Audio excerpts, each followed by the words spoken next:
Muito bem, sejam todos bem-vindos à nossa reunião de estudos do Livro dos Médiuns. Hoje é dia 5 de maio, quarta-feira.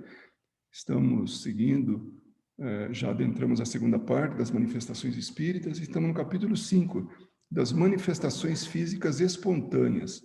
Hoje nós vamos tratar dos itens 94 e 95, que é bastante interessante, porque ele trata de um caso específico, dentro dos tópicos que a gente vai ver hoje, que fala de ruídos, barulhos e perturbações, lançamentos de objetos. E é justamente sobre isso que nós vamos falar agora. E também, mais futuramente, logo em seguida, fenômenos de transportes, nas próximas reuniões, né? Então, item 94. A esse respeito, apenas citaremos o diálogo provocado a propósito dos fatos ocorridos em junho de 1860, na rua de Noyer, em Paris. Encontraremos os detalhes do caso na Revista Espírita, número de agosto de 1860. Então, aqueles que tiverem maior curiosidade de ver alguns detalhes adicionais aí desse evento, né, desse estudo, então nós vamos na Revista Espírita, junho de 1860, e nós vamos, em agosto de 1860, e vai ter mais detalhes. Bom, Kardec fazia um estudo, ele fazia uma pesquisa, e ele aplicava a ciência da observação. E aí ele fazia as evocações. Então ele trazia os espíritos para lá, sob a supervisão dos espíritos superiores, como nós vamos ver exatamente nesse caso. Quando hoje em dia nós fazemos trabalhamos numa sessão mediúnica, as presenças normalmente são espontâneas. Por quê? Porque o espírito é que é trazido, ele vem, né, para as reuniões. Antes, Kardec se utilizava da evocação, hoje a gente pode fazer evocação, mas nem sempre vão ter sucesso. Eu queria falar com meu pai, com meu avô, com a minha tia. Então, como dizia Chico Xavier, o telefone toca de lá para cá. Então, é muito importante que a gente tenha isso em mente, que é muito mais fácil os espíritos se manifestarem espontaneamente do que a gente evocar. Nesse momento, em 1860, né, nessa época, Kardec fazia as evocações. Então, ele está perguntando para São Luís. Então, primeira coisa, poderia ter a bondade de nos dizer se são reais os fatos que se dizem passados na rua de Noyer? Quanto à possibilidade deles se darem, isso não duvidamos. Porque corria rumor que havia lançamento de pedras, havia movimento de objetos naquela determinada rua. Então, ele pergunta ao espírito de São Luís, e que responde: são reais esses fatos.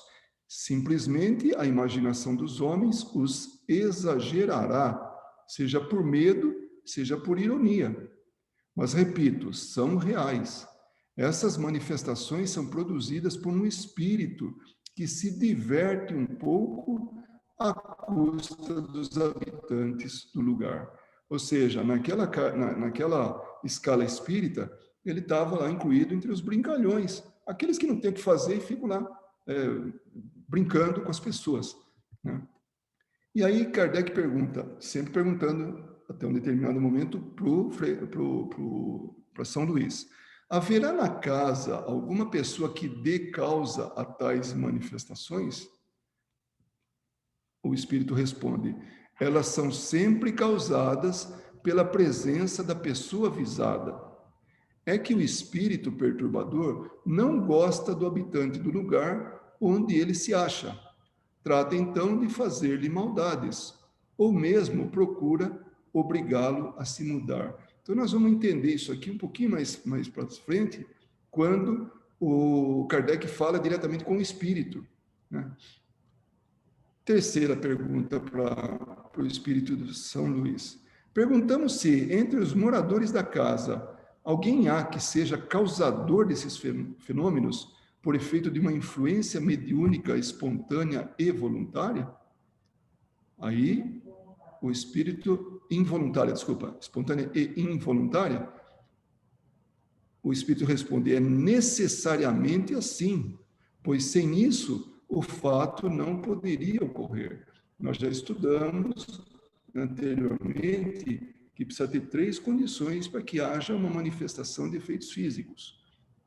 Um espírito que tenha essa intenção, um médium que possa oferecer esse material, e aí que fala São Luís, é necessário assim, pois sem isso o fato não poderia ocorrer. Então precisa do médium. E terceiro, a permissão. Então naquele momento estava sendo permitido, para chamar atenção. E nós vamos até ver isso do próprio espírito falar a respeito. Então, um espírito vive num lugar que lhe é predileto, conserva-se inativo, enquanto nesse lugar não se apresenta uma pessoa que lhe convenha. Então, se ele não tem interesse nenhum de fazer nada com ninguém ali, ele fica quieto no canto dele, né? Desde que essa pessoa surge, ele começa a divertir-se o quanto pode. Então, chegou alguém lá que vira objeto da diversão dele, aí ninguém mais segura, né? Se ele tem todas as condições para isso. A quarta, será indispensável a presença dessa pessoa no próprio lugar? Olha que interessante. Esse, o caso mais comum, e é o que se verifica no referido episódio, ou seja, precisa de alguém naquele lugar e o espírito se utiliza daquilo naquele lugar, se utiliza da mediunidade, né, de alguém. Por isso foi que eu disse que, a não ser assim, o fato não poderia ser produzido, mas não pretendi generalizar. Há casos em que a presença imediata não é necessária. E aquilo que nós já discutimos, que nós já comentamos, quando o espírito traz de outros locais o material, o fluido, né?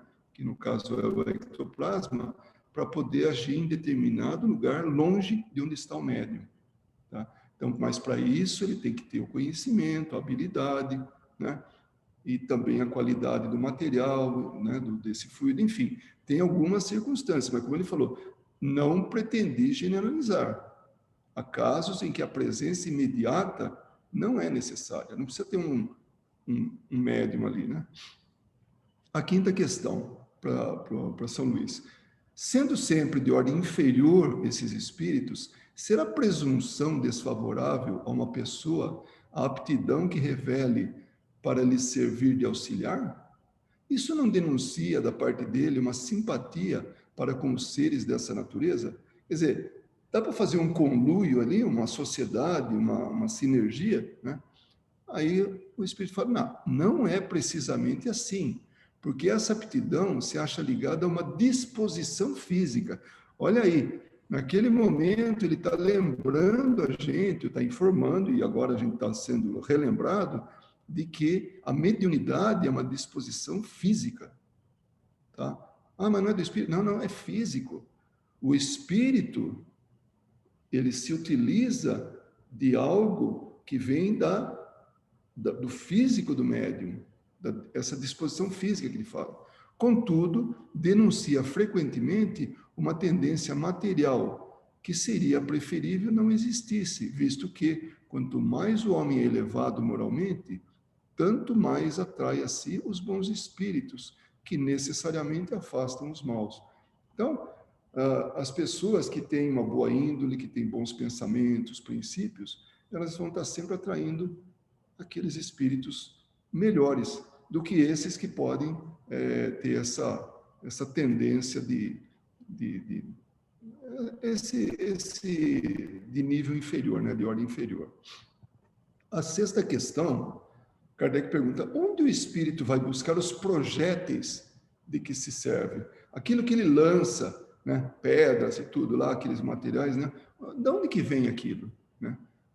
O São Luís fala, os diversos objetos que lhe servem de projéteis são apanhados, na maioria das vezes, nos próprios lugares do fenômeno, ou dos fenômenos, ou nas proximidades. É ali mesmo, perto dali de onde ele quer que aconteça o fenômeno, onde ele quer que assuste as pessoas, onde ele quer que agrida as pessoas, né?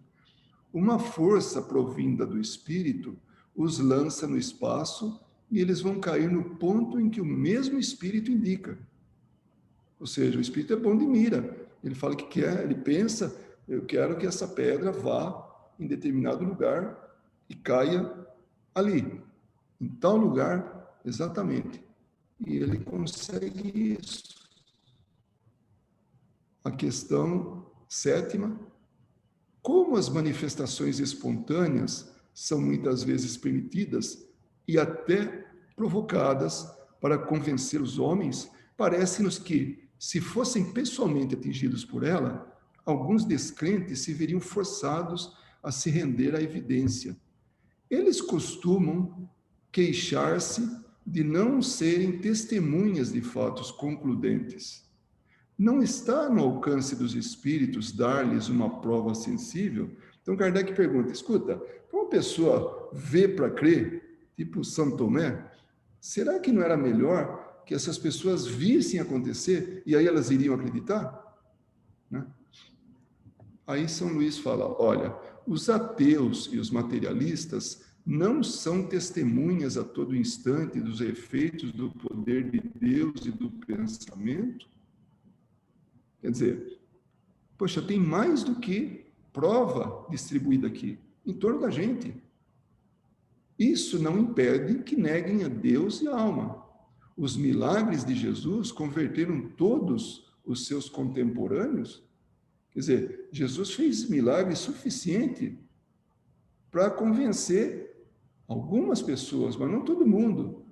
Se isso convencesse, quem visse o milagre, pronto, já estava aí. E se corresse a notícia e visse, pronto, estava todo mundo convertido ao cristianismo. Aos fariseus que lhe diziam, mestre, faça-nos ver algum prodígio, não se assemelham os que hoje lhes pedem, lhes façam presenciar algumas manifestações? É a mesma coisa, já desde aquela época. Queriam provas, queriam manifestações, queriam ver os prodígios, mas não necessariamente eram convencidos. Se não se converteram pelas maravilhas da criação, também não se converterão, ainda quando os espíritos lhes aparecessem do modo mais inequívoco, pois o orgulho os torna iguais jumentos empacadores. Aquele jumento que empaca e não sai do lugar, né? Então, não tem o que faça um incrédulo desse aceitar. Tanto que Kardec, ele achava que quando as pessoas iriam para uma reunião mediúnica, eles saíam de lá convertidos ao espiritismo, aceitar a presença, a realidade espiritual. E, no entanto, não era assim, não. Então, ele parou de levar gente para assistir reuniões e passou a oferecer conhecimento. Então, hoje é muito importante que a gente tenha realmente para oferecer mais o conhecimento antes de que a pessoa entre em contato com as manifestações espirituais. E tem muita lógica nisso, porque tem gente que não basta só ver, ele tem que internalizar aquilo, ele tem que absorver aquilo, acreditar naquilo de forma teórica. E depois ele vê e fala, puxa, é mesmo, é a confirmação. Aqui entre vocês, eu tenho algumas pessoas que várias vezes aconteceu de a gente, na teoria, entender o que se passou na prática e vice-versa.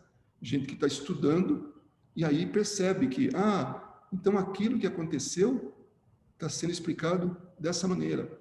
Ou então, puxa vida, isso que está acontecendo, eu sei que, porque eu já li, eu já estudei aquilo lá. Então, é muito importante o conhecimento antes de partir para o maravilhoso, para aquela cena impactante, né? Vamos ver onde é que eu parei aqui. Se procurassem de boa fé, não lhes faltaria ocasião de ver. Por isso, Deus não julga conveniente fazer por eles mais do que faz pelos que sinceramente buscam instruir-se, porque o Pai só concede recompensa aos homens de boa vontade. Olha que coisa. Então, por que privilegiar esses, quando aqueles que estão estudando, eles podem ter realmente a oportunidade de ver e acreditar? A incredulidade deles não impedirá a que a vontade de Deus se cumpra. Tanto faz. Quando houve aquele ato de Barcelona, que queimaram os livros, e aí todo mundo contra aquilo, com os livros de Kardec, né, o livro dos Espíritos, que ele mandou para lá, e aí o que aconteceu? Os Espíritos orientaram, ele falou, deixa como está, isso só vai servir para aguçar a curiosidade das pessoas. Então, a incredulidade daqueles que promoveram o ato de Barcelona não afetaram em nada, ao contrário. Eles achavam que com isso eles iam acabar com conhecimento nascente. Não. Então, os mecanismos são diferentes. Então, o entendimento vem antes pelo estudo, vem antes pelo conhecimento. Então, bem sabem que não impediram a que a doutrina se difundisse. Portanto, deixem de se inquietar com a oposição que lhes movem. Não adianta, é dar pérolas para porcos. Deixa, vai querer converter. Nós aprendemos logo no começo do livro dos médiuns que não adianta, se a pessoa está impermeável àquele conhecimento, não adianta insistir. Não está preparado. Quando ele falava de sistemas, então tem vários sistemas. Tem aqueles que são como esses burros que empacam, não tem jeito. E isso vai alterar o quê? Então vamos dar atenção para aqueles que querem conhecer, aqueles que têm desejo de saber sobre essa realidade espiritual.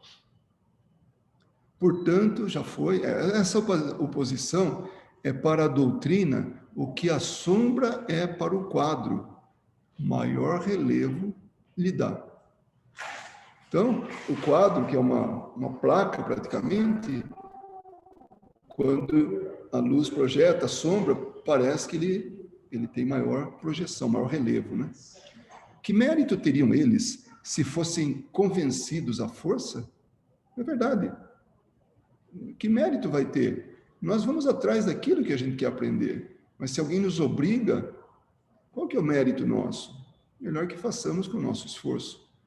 Deus lhes deixa toda a responsabilidade da teimosia em que se conservam, e essa responsabilidade é mais terrível do que podem supor.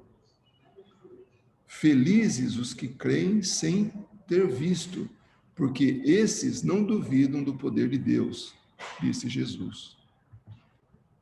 E agora Kardec pergunta a respeito de evocar esse espírito.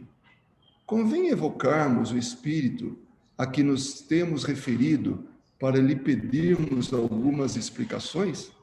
Então ele pede a permissão. Podemos trazer esse espírito fazendo aquela bagunça naquela rua? Né? Aí o espírito fala, evoquem-nos se quiserem, mas é um espírito inferior que só dará respostas muito insignificantes. Ou seja, ele vai dar resposta no nível dele. Né? Aí começa na questão 95. Diálogo com o espírito perturbador da rua Desnoyers. Primeira evocação. Por que me chamaram? Querem umas pedradas? Então é que se havia de ver um bonito salve-se quem puder, apesar do teu ar de valentia. Então, logo que ele foi evocado, aí ele já quer. Por que me chamaram aqui? Vocês quer ver eu mexer com as pedras? E era exatamente aquele espírito, né? Aí o Kardec fala, quando mesmo nos atirasse pedras aqui, isso não nos amedrontaria. Até te pedimos positivamente que, se puder, nos atire algumas.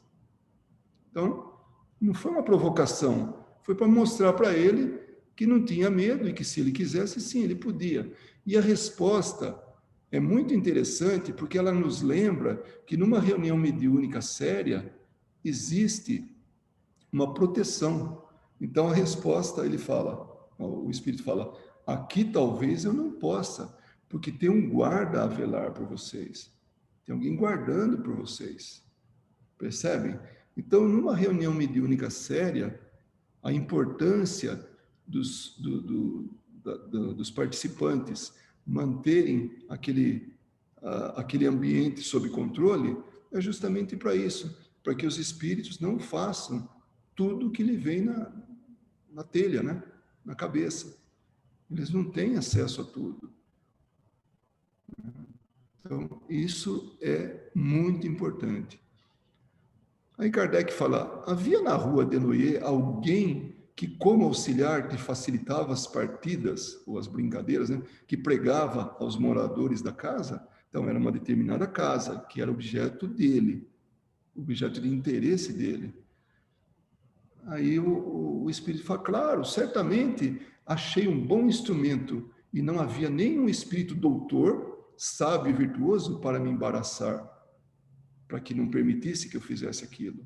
Porque eu sou alegre, gosto às vezes de me divertir. Então, era um espírito que não tinha compromisso nenhum com crescimento moral, com nada, estava curtindo a vida espiritual. Até quando, certamente, haveria um basta. Mas naquele momento ele tinha a liberdade que lhe foi concedida, porque não tinha ninguém que estava segurando ele, né? E aí ele fala assim, qual a pessoa que te serviu de instrumento? Ele falou, uma criada. Alguém ali da rua, né? E ele pergunta, Kardec pergunta, mas era contra a vontade que ela te auxiliava? Quer dizer, contra a vontade dela? Aí ele fala, ah, sim, pobre. E era a que tinha mais medo. Então, vocês imaginem, além de ela não saber que tinha mediunidade, que era ela que fazia isso, ela morria de medo. Aí, na próxima questão, o espírito, Kardec pergunta, procedia assim com um propósito hostil? Você queria fazer alguma maldade? Né? Eu não. Nenhum propósito hostil me animava. Não era esse meu objetivo. Mas os homens que de tudo se apoderam farão que os fatos redundem em seu proveito. Olha a resposta. Tudo isso Kardec estava analisando. E nós, que já temos algum conhecimento, né, podemos dizer até que um conhecimento que foi angariado ao longo de tempos, né, que a gente tem estudado, e que podia estar ao nível de conversar com Kardec, entender o que ele estava querendo com aquilo. Então, olha a resposta, né? Mas os homens que de tudo se apoderam farão que os fatos redundem em seu proveito. Então, a resposta inicial parece assim, eu acho que ele fala, tem sempre alguém que quer tirar proveito de alguma coisa. Então, mesmo daquelas pedras, lá, tudo é isso aí. Mas olha, qual que é a explicação disso? O que quer dizer com isso? Não te compreendemos. Era um diálogo, Kardec estava conversando com o espírito. E ele falava, eu só cuidava de me divertir. Porém, vocês estudarão a coisa e terão mais um fato a mostrar que nós existimos. Então, o proveito que os homens tirariam, ele explica direitinho o que é. Que, na verdade, ele estava sendo um instrumento para que nós hoje pudéssemos ter essa história para ouvir e para concluir e para saber como que funciona, qual que é o mecanismo. Então, vocês estudarão a coisa e terão mais um fato, mais uma prova para mostrar que nós existimos. Olha que coisa interessante. Por isso que as mesas girantes, elas começaram com uma brincadeira para chamar atenção. E chamou a atenção de várias pessoas, dentre elas Kardec. Pessoas sérias, eu estou dizendo. Porque a grande maioria chamava atenção pela brincadeira, mas alguns levaram a sério aquilo. O que está acontecendo? Como é que pode uma mesa do nada girar? Do mesmo jeito agora, como é que pode uma pedra do nada ser arremessada para longe? Aí Kardec fala assim, você diz que não alimentava nenhum propósito hostil. Entretanto, quebrou todo o ladrilho da casa, causando assim um prejuízo real. Aí ele falou, foi um acidente. Então, ele nem tinha total controle do que ele fazia, que gerou um prejuízo. Foi um acidente, com a maior inocência. Foi um acidente. Quando que tem sempre consequência, né, as coisas. Aí ele pergunta o que tinha perguntado lá para São Luís. Onde buscou os objetos que atirou? Falou, são objetos muito comuns. Achei-os no pátio e nos jardins próximos. Foi o que o espírito falou, o espírito superior. Ali mesmo, nas imediações. Nada, não foi produzido nada, não foi manipulado nada. Né? Aí, mas ainda assim Kardec fala, achou a todos ou fabricou algum? Para ver o que ele... Né? Ele estava explorando, ele estava buscando conhecimento. Então, explorando ao máximo o conhecimento desse espírito. Não criei, nem compus coisa alguma. Né? Bom, então, ele reforça que encontrava tudo ali mesmo, no pátio, nas imediações, ali no jardim. Aí ele fala assim, mas se você não tivesse encontrado, você podia fabricar algum objeto?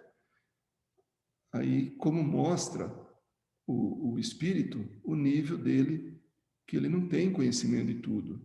Seria mais difícil, porém, a rigor, misturam-se matérias e isso faz um todo qualquer. Ele sabe que é possível, mas ele não é capaz. Ou pelo menos é muito difícil. Então ele nem se dá o trabalho de produzir, ele vai no que já tem disponível, né? É a lei do mínimo esforço. E está certo, né? Se eu fosse o espírito, faria a mesma coisa. Vou fazer alguma coisa que é difícil para mim, eu vou atrás do que já está ali presente. Kardec fala, agora, diga-nos, como atirou os objetos? Então, vocês percebem que havia por parte dos espíritos superiores uma instrução, sempre tinha instruções, mas ele buscava também nos próprios espíritos, que eram assim aqueles que faziam acontecer, né? Que eram responsáveis pela ação, então ele também buscava para saber, para confrontar, para aprender. Né? Isso é mais difícil de explicar. Ele sabia direito como fazia. Né? Busquei auxílio na natureza elétrica daquela moça, juntando-me a minha. Então, aí que a gente entra naquilo que a gente aprende, que é o perispírito, que é o agente dessas manifestações. Por isso que ele fala, juntando-se a minha natureza elétrica, que é menos material. Então, ele está falando, ele está sem saber, pela experiência dele, pelo empirismo lá que ele fazia as coisas, né, sem ter conhecimento nenhum, mas ele sabia que tinha a ver com ele ali. Então, ele estava explicando. E se nós formos a fundo e a relacionarmos com o que a gente sabe, é a utilização através do perispírito fazendo a coisa se manifestar. Né? Podemos assim os dois, com o fluido dela, né, que ele chamou aí de natureza elétrica, um material de natureza elétrica. Pudemos assim os dois transportar os diversos objetos, ou seja, ele impregnava esse fluido, né, com a ação dele, e aí ele dava vida temporária ao objeto, dava movimento para o objeto inanimado, né? Que é o que a gente tem aprendido ao longo desse estudo.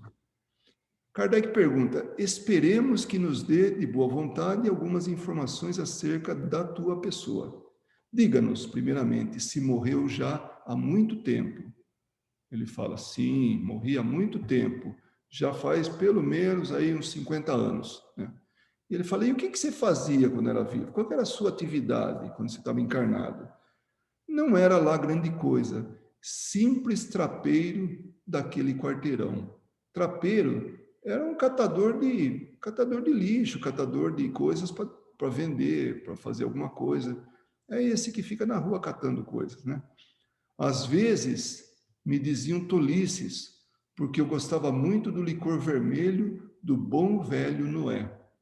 Por isso mesmo, queria pô-los todos daqui para fora. Então, esse era o objetivo dele. Era assustar todo mundo ali, para pôr para a rua, né?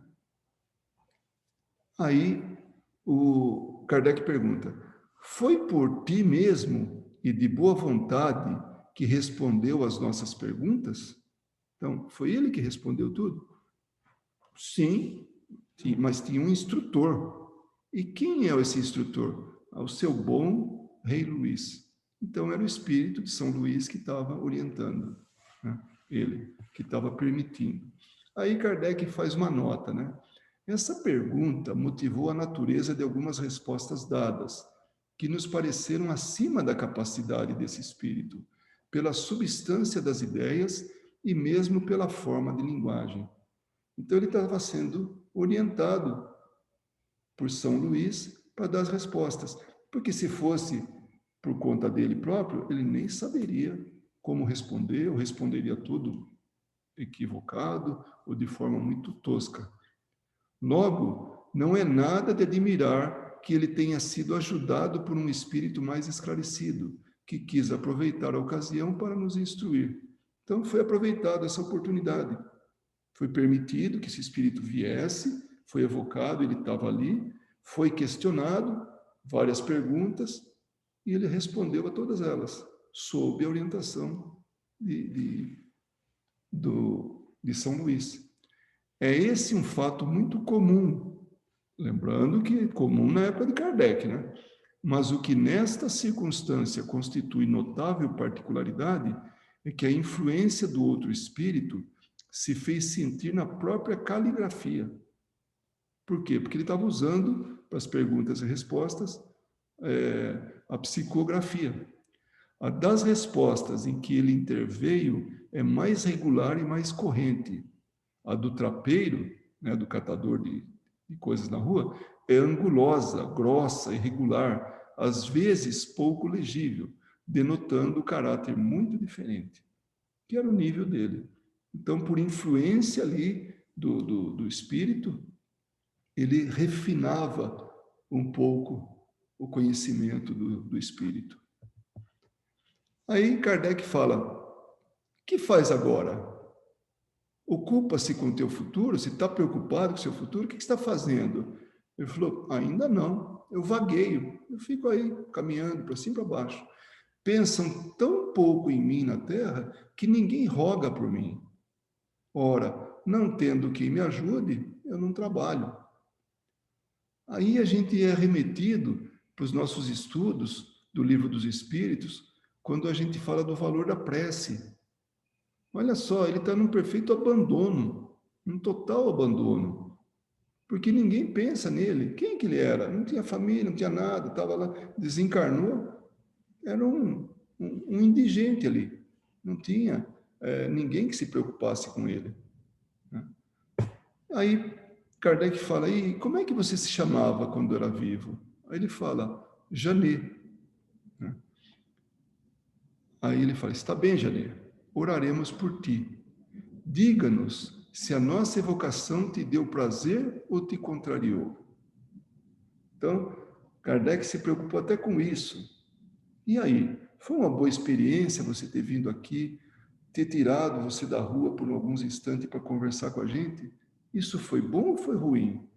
Aí ele falou, antes prazer, pois que são bons rapazes, viventes alegres, embora um pouco sérios. Não importa, vocês me ouviram e eu estou contente. Então, um pouco de atenção para ele fez com que ele achasse que foi muito mais gostoso, muito mais prazeroso ele estar ali se comunicando, né, do que estar contrariado por estar ali, né? Como muitas vezes a gente vê nas reuniões mediúnicas, espíritos que são trazidos contra a vontade deles, porque era necessário que eles estivessem ali para uma conversa. Então, eles vêm contrariados. Nesse caso, nada de contrariado, tranquilo. E esse foi o nosso tema de hoje, né? A gente vai continuar ainda com as manifestações físicas espontâneas, quando nós vamos estar falando principalmente fenômeno de transporte, né? Dando continuidade. Tá bom? Então, é isso aí. Agora eu gostaria de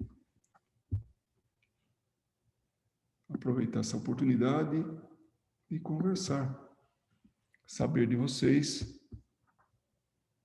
como é que foi a conversa com o Janê. Se gostaram, se não gostaram. Luiz, eu tenho uma pergunta. Pois não? Na 11ª pergunta que Kardec faz para o Janet, ele quer saber se ele se utilizou de um objeto ali presente ou se ele criou o objeto. Então, a pergunta é possível, se o espírito tiver conhecimento total da manipulação da matéria, criar um objeto? Sim.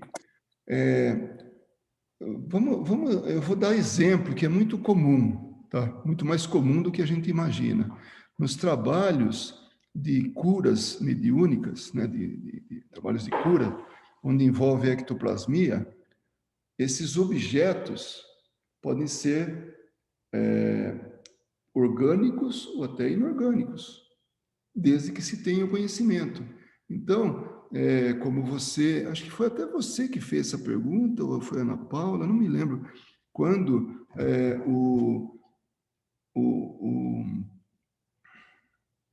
o Dr. Frutuoso falava que ele ficou com uma válvula na mão, né? A válvula mitral na mão, e houve um transplante, e ele falou, por que ele não desencarnou? Eu estou aqui com a válvula na mão, eu sei que ninguém sobrevive com isso, sem isso. Ele falou, porque eu construí uma e já substituí. Então, o espírito, se ele tem conhecimento, ele consegue produzir coisas, né? Agora, lembrando que tem sempre uma permissão por trás disso. Você se lembra que o que ele queria era assustar as pessoas, jogar objeto, tudo. Já pensou se ele tem a capacidade de criar e ter a permissão para isso? Vira uma chuva de projéteis contra alguém, vira um descontrole total. Então, a permissão é importante. Mas, se ele tiver condições, e médium, tudo isso, as condições que nós sempre falamos, né? E a permissão, ele produz sim. E esse espírito, ele falou que era muito mais difícil para ele fazer isso, porque ele não tinha conhecimento, né? Pois é, que a minha pergunta foi nessa base mesmo, em termos de evolução moral, porque assim, eu né, conheço que, né, principalmente pelo Dr. Frutuoso, que os espíritos têm condições, né, manipulação da matéria, mesmo quando não tem a questão moral elevada, mas tem a questão intelectual, né, avançada. Mas eu acredito, né, me corrija se eu estiver errada, que são mais para nos dar exemplos, enfim, como acontecia na época de Kardec, porque eu penso, como você disse, um espírito poder, se ele tem a capacidade de manipular a matéria para fazer um objeto e machucar alguém, eu acho que tem um nível de permissão aí, né? Porque isso pode causar sérios danos. Claro que, em termos da permissão da ajuda, né, como era da válvula mitral, que até o Dr. Frutuoso deu exemplo, aí a gente entende a questão da permissão, mas eu fiquei pensando, imagine se esses espíritos, né, que querem fazer alguma coisa de mal para alguém, quantos esses que não estão obsediando, estão atrás, né, desses devedores do passado e querem alguma maneira de fazer que eles desencarnem algum do tipo, se eles tiverem essa capacidade. Eu acho que tudo aí deve ter uma permissão envolvida, né? Sempre. Sabe, Suelen, essa permissão, esse comentário seu, ele é muito mais abrangente, sabe? Nós não estamos assim na louca, não, sabe? Numa nave desgovernada, onde cada um faz o que quer, sabe? Nada disso. Tudo que está acontecendo, tudo que acontece, a qualquer que seja o nível, tem uma permissão por trás disso. Porque senão, realmente fica desgovernado o negócio. Então, hoje, qualquer que seja, o que você pensar, tem que ter, sim, um controle. Tem um controle, na verdade. Senão, seria um Deus nos acuda aí, né? Sabe, Suelen, a sua pergunta me fez pensar em Jesus, né? O construtor do nosso planeta. E tudo isso que nós estudamos agora, né, dá para a gente pensar realmente sobre Jesus, como é que ele construiu o nosso planeta, né? Ele tinha a substância primitiva, né? Que a gente chama de o fluido cósmico universal, substância primitiva, e dali sai tudo, né? E como é que Jesus construiu tudo isso, né? Pela vontade dele, né? Porque, inclusive, ele sabia manipular, né, esses elementos, né, do fluido cósmico universal. E aí a mesma coisa com os espíritos, qualquer espírito, né, que saiba manipular. Mas, no caso de Jesus, não, mas no caso desses espíritos tem que haver realmente uma permissão, porque se eles sabem manipular e não tem moral suficiente, aí acabou, né? Aí nós iríamos sofrer muito, né? Acho que a Verinha foi muito feliz nesse exemplo, porque, claro que ela está pegando o Sim. extremo positivo, né? E até o zero, aquele que não consegue manipular nada, fazer nada, tem os intermediários. Então, entre eles, você tem a mais diversa gama, né, de espíritos, em termos de conhecimento, de capacidade, tudo, para poder produzir alguma coisa, né? Assim, materialmente falando. E também, nesse caso, estava sendo utilizado mais, assim, movimento de, de objetos. Mas se for envolvido o conhecimento do espírito, ele sim, ele pode produzir. Pode transportar, como pode produzir, né?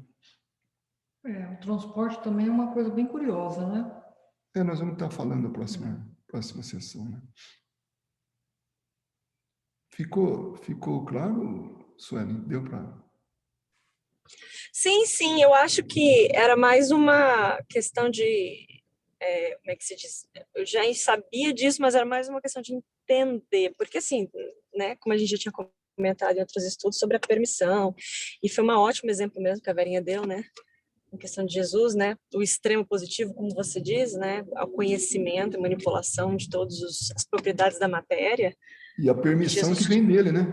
e a permissão dele e de Deus, né, para Deus, ter tido claro, ele essa está trabalhando construção. para Deus, ele tem carta branca, né? Porque o objetivo dele é sempre Exatamente. né, o melhor. O bem, exatamente.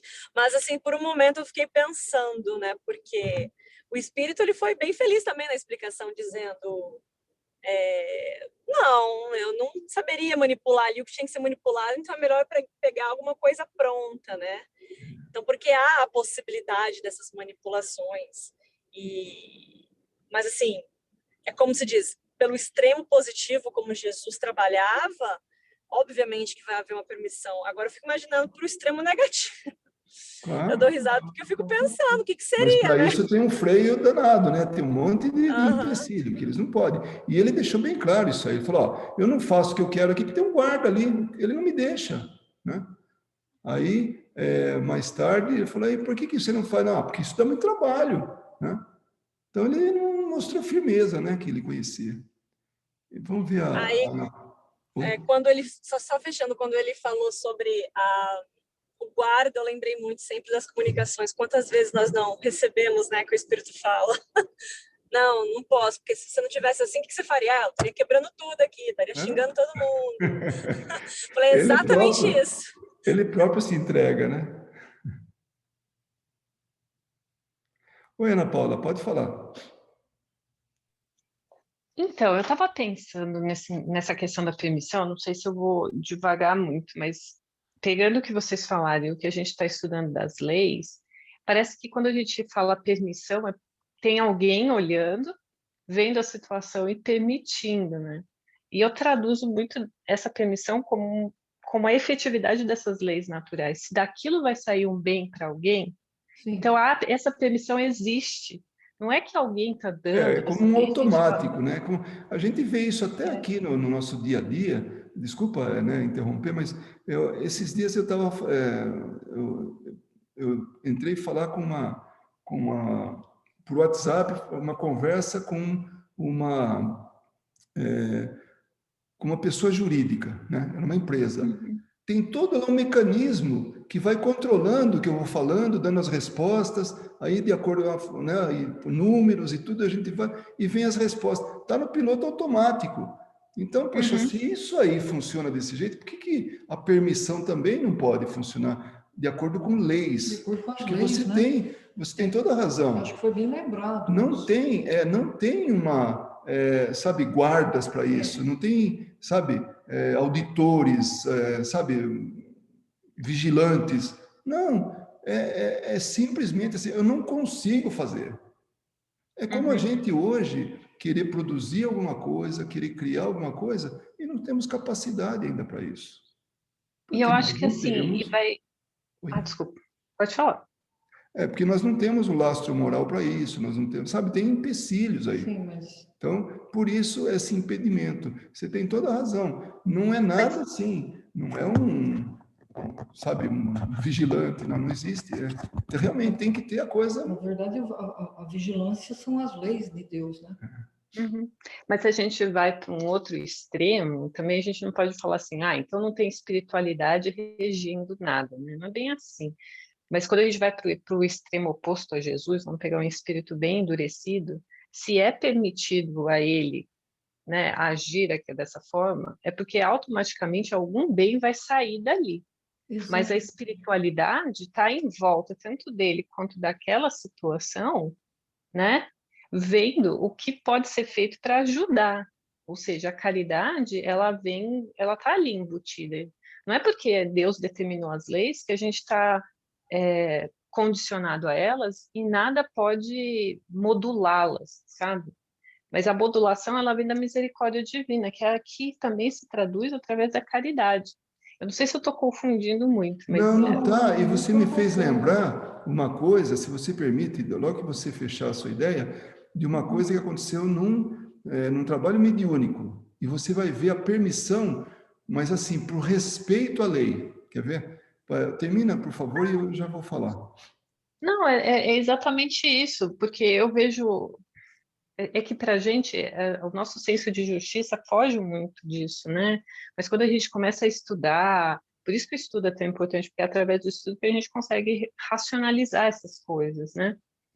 Então, como que a gente pode dizer, vamos pegar um exemplo simples, né, de toda essa pandemia, simples no sentido mais prático, né, Sim, mas é bem complicado, sim. é bem complexo, aliás. Mas pegar essa questão da pandemia, né, a gente não está jogado ao léu, né, a espiritualidade está a todo instante ali, verificando em que sentido ela pode nos ajudar, em como que ela pode nos realmente nos ajudar a superar esse problema, mas não que ela vai interferir, né? E se a pandemia está acontecendo é porque é uma consequência das leis, é uma consequência das nossas atitudes, Que nós né? influímos, sim.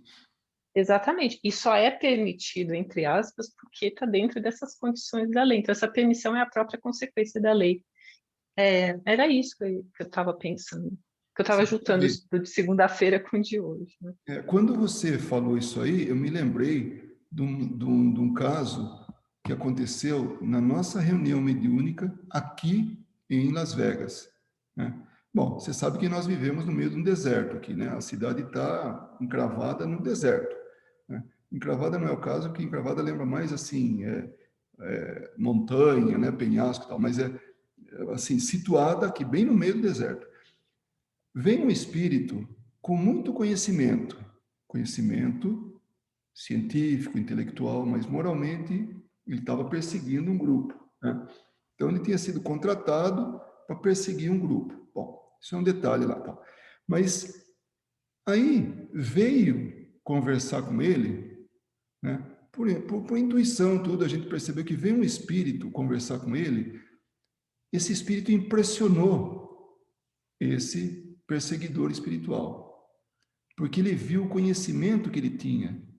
E ele fez uma observação, ele falou, mas Se você consegue fazer chover no deserto com o conhecimento que você tem, por que você não faz chover no deserto? Um lugar tão seco que precisa tanto de água. Essa era a lógica do espírito que tinha um determinado nível evolutivo. Aí um espírito superior àquele nível evolutivo desse espírito responde: eu não faço isso, ainda que eu possa fazer, mas eu não faço isso em respeito às leis naturais. Então você percebe? Ele tinha conhecimento, ele tinha poder e tinha até permissão para fazer isso. Pelo menos foi o que eu entendi. Mas ele não fez isso porque ele não achava direito fazer isso.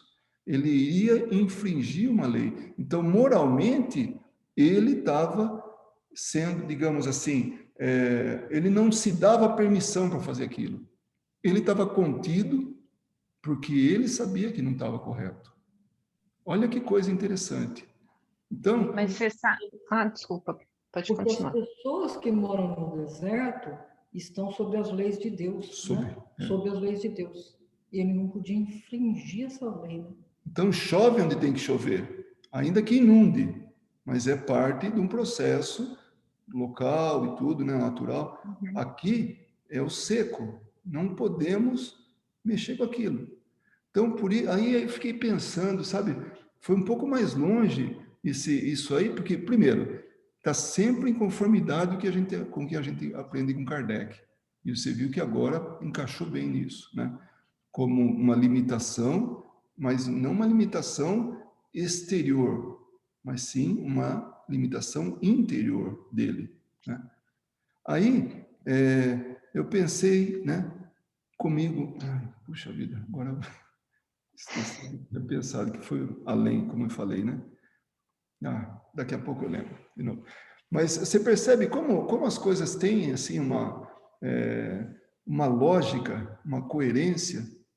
Eu lembro Mas que sabe o que é interessante? Só pegando o gancho do que você falou agora.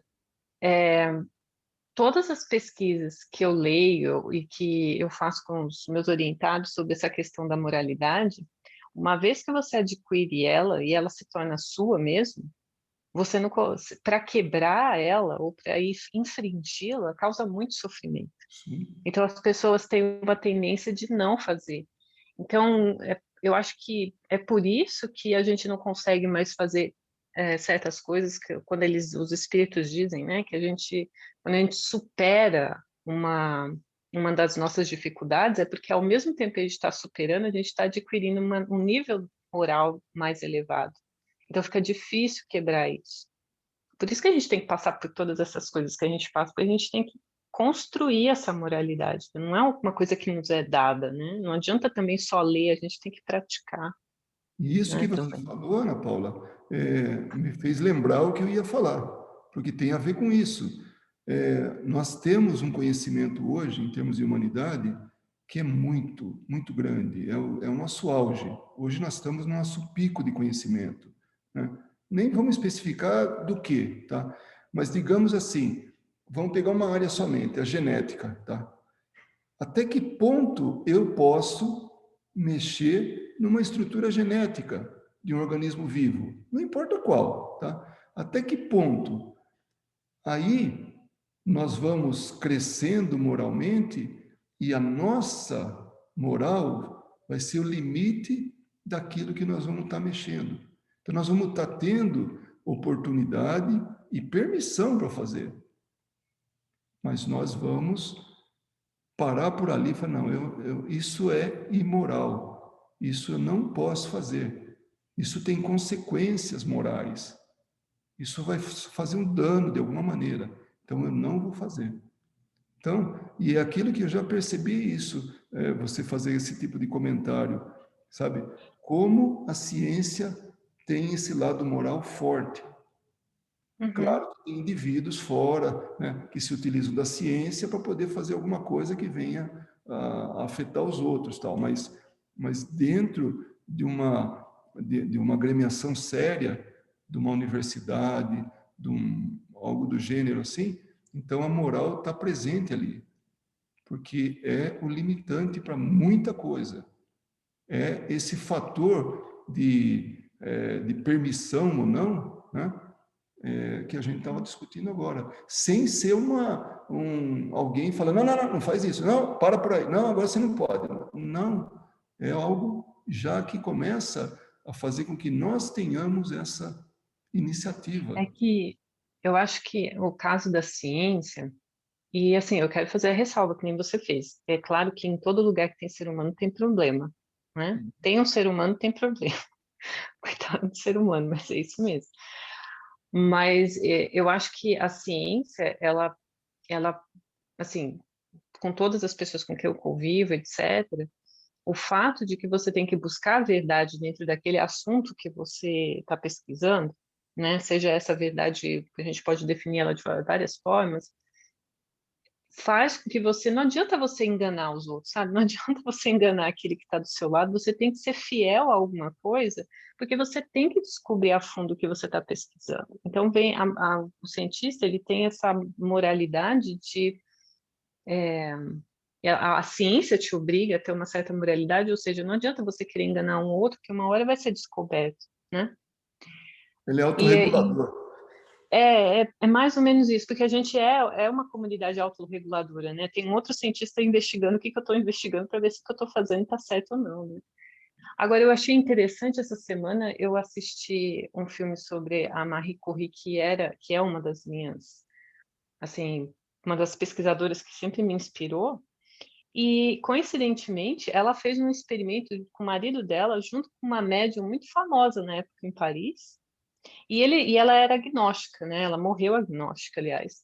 Mas ela escreveu uma carta, eu só descobri isso agora, olha que interessante. Ela escreveu uma carta falando assim que, olha, todos os experimentos que nós fizemos aqui com a médium, em nada eu posso verbalizar que houve uma preparação, nós preparamos o ambiente, a gente preparou todas as atividades que ela ia fazer e, com certeza, não tinha nada desse mundo que se envolvia nisso. Daí eu lembrei da primeira parte do estudo de hoje, que você falou, que o Kardec estava falando, né? Que às vezes a fé construída através do conhecimento, ela é muito mais forte do que aquela que vê as coisas acontecendo. E ela, no momento, ela fala assim, o marido dela acreditava, ela já nem tanto, mas ela fala, alguma coisa tem aí, mas eu não sou capaz de entender ainda o que está acontecendo. Então, é muito assim, eu fiquei admirada, porque eu não sabia essa parte da vida dela, né? E para você ver que é importante a gente estudar, muito importante. Não só, as duas coisas que têm que ser feitas, tanto o estudo quanto a prática. Né? Não adianta eu ir para a reunião mediúnica esperando só ver o maravilhoso, como você disse, e eu não vou aprender nada. Mas também não adianta eu só ficar aqui estudando e nunca participar de uma reunião mediúnica também. Então, eu achei o estudo hoje muito interessante dentro dessa perspectiva também. E sabe, eu iria até mais longe, ainda que você tenha estudado alguma coisa, mas se você parte para uma atividade mediúnica, tem que estar sempre, constantemente, ampliando esse conhecimento. É impressionante, porque essas coisas que nós estamos falando, esse exemplo que foi dado aí do espírito que poderia fazer chover no deserto, tal, isso não foi lá no começo, quando aprendi, que eu estudei o livro dos espíritos e acabou ali, nunca mais precisei estudar e conheci isso aí, tal. Não, isso veio agora, recente. E aí a gente vai associando com as coisas, para que tenha uma lógica, uma coerência, né? Um segmento. É muito importante. Hoje, quando eu tomei a liberdade de mandar para o grupo aquela palestra do Carlos Campetti, né? Moderada lá, né? pelo Jorge Larrat, ele fala da importância do estudo e ele faz as colocações, são tudo muito bem feitas. Eu realmente vou estar insistindo para o grupo, né, para que ouça essa palestra, porque não precisa nem ver a palestra, né, só ouvir, pode lavar roupa, lavar louça, pode fazer o que quiser e ouvindo. E vai perceber a importância ali, como ele coloca a importância do estudo nas atividades mediúnicas. Quer dizer, quer ser espírita? Não adianta, tem que estudar. Seja teórico, seja prático, tem que estudar. Não tem jeito. Né? Porque somente assim nós vamos poder ter a coisa trazida para a racionalidade, não para fantasia ou para o achismo, esse tipo de coisa. Bom, o Cuco nosso aqui já deu o aviso, né? E quem dessas 3 beldades gostaria de fazer a prece de encerramento? Olha que eu já elogiei, né? Para poder, né? Não que não seja, eu estou falando o que eu acho, tá? Então... Pode ser nós que não fomos chamados de beldade? tem 2 outras beldades aqui também, né? Que então... as beldades físicas presencialmente podem...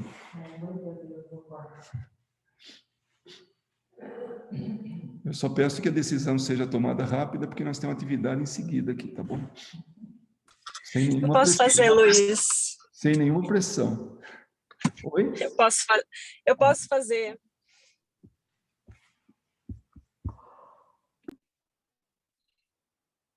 Bom, então, vamos todos mais uma vez.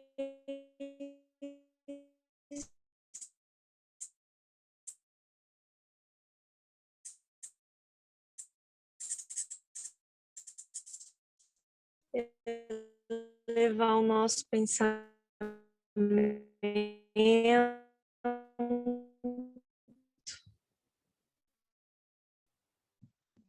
ao nosso amado Mestre Jesus, ao Pai Criador de tudo e de todos,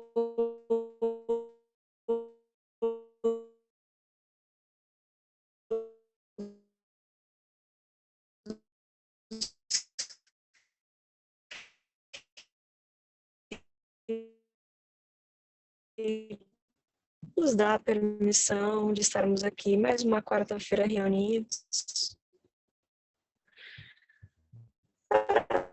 aprender, compartilhar conhecimento, ser intuídos, que temos, que talvez já tivemos em outros momentos da nossa existência, e que assim possamos agarrar da melhor forma possível para colocar a fé, agradecer aos amigos espirituais, aqueles que vêm para aprender. Eu acho que tá bom. Boa noite a todos. Boa noite. Boa noite, pessoal. Travou tudo, né? Travou. Acho que tá bom.